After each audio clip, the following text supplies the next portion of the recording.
Hello everyone. So let's discuss about different types of keyframes today. Keyframes are mainly categorized according to their speed. Here are the most basic 4 types of keyframes we use most of the time. After that, I will show you 3 more types of keyframes which makes life easier as an animator. Trust me.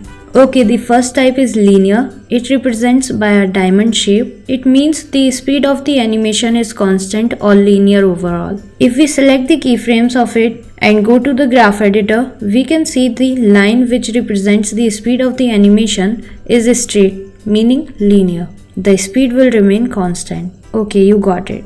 The second type of keyframe is easy ease in. In this, the speed of the animation is high at the beginning and will slow down along with the path. So selecting the keyframe of this layer and pressing Shift F9, or we can also right click on the keyframe, then enter on keyframe assistant, then click on easy ease in. We can see that the keyframe shape has changed to like right arrow, and also look at this line which represents the position of object at each frame is not linear anymore. We can understand from the dots that the animation speed is high at the beginning and at the end the speed has decreased. We can also understand this with the graph. It's go down with the time. Okay, I think you understand it.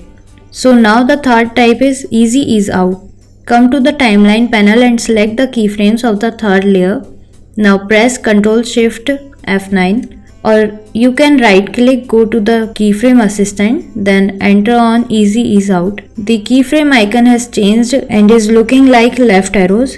And here if you pay attention, the density of the dots is high at the beginning. It means the speed is lower at the beginning and will gradually increase. We can also understand this in graph editor, the low speed at the beginning and increasing with the time. Okay. Let's see the fourth one, that is easy ease. Come over here, select the keyframe and press F9, or you can manually select. We can see the shape of the keyframe has changed, and look at the dots here. The density is higher at the beginning as well as at the end, but the density of dots is lower at the middle as compared to the starting and the ending frames.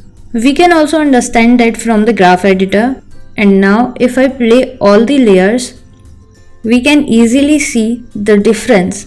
Even though the starting and the ending point of each layer is same, but the path isn't. It's just because of keyframes. So keyframes play a very big role in animation. Okay. Now let's see 3 more types of keyframes. So the toggle hold. It means the object would be at one place on a keyframe, and on another keyframe only the object will be at other place without any movement in between. It basically means that in toggle hold, animation happens in a jump way. Jump from one point to the other point. No movement in between. Okay. The next one is row across time. This one is for when we want to change the animation path while applying easy ease at beginning and end. Come over in the timeline panel and select the in between keyframes of the layer and right click, then choose row across time. Now go to the graph editor. We can see the top points representing the row across time keyframe. Play it.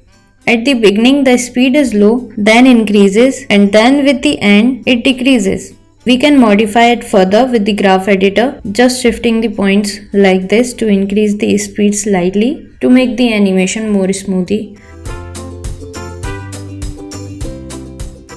The last one is linear continuous. Press Ctrl and click. Its shape of keyframes is like a circle. This kind of keyframe is useful when you have a middle keyframe like this. Select the keyframe and press F9. Here we can see a little pause at the middle keyframe or at the top while we are playing the animation. To solve this, go to the graph editor and bring the middle keyframe point higher. You can see they are acting like 2 points. It will take time to make them precisely at a position. So we just need to select the middle keyframe, hold Ctrl and left click on it. The keyframe is changed to the circular shape, and now we can change the speed easily. We can also do this by right clicking on the keyframe, enter on keyframe velocity and then enable the continuous option. Okay.